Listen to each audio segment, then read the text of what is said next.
Ilahan ni, Oo. mga boto ni, tingog ni sa mga taga Davao del Norte, pagka-senador. Oo. Ang nanguna din na si Senator Bongo, ang iyang nakuha 91,249 votes. Oo. Isundan ka na ni Senator Bato de la Rosa, 89,383 votes. And ikatulo, si Rodante Marcoleta, 65,001 votes.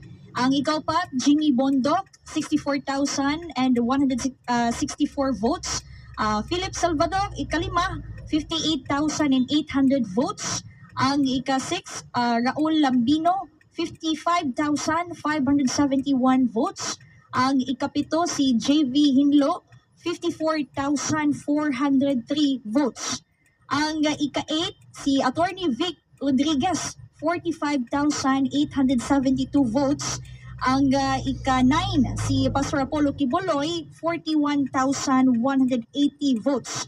Ang ika-10, si Doc Marites Mata, ang nakuha niya 39,634 votes. Kumbaga, Mariel, matinad-anon kayo ni sila sa Duterte. Ang taga Davao. Kita na to, James, no? Oo. Lampurnas, gikuan yun nila ang Duterte. Oo, so moni ang mga nanguna. And ang ika-11, Camilo Villar, moni nakasulod na, James, no? Ang Apel ni sa Awahin Adlaw, endorse naman ni sa PDP. Yes, oo. So ang nakuha 32,864 votes, and ang ika-12 na pwesto si Senator Amy Marcos, 23,465 votes. Ayan, so ang ika-13, napapita na to, James. Oo. Hunasan, no? Gringo Hunasan, 21,352 votes.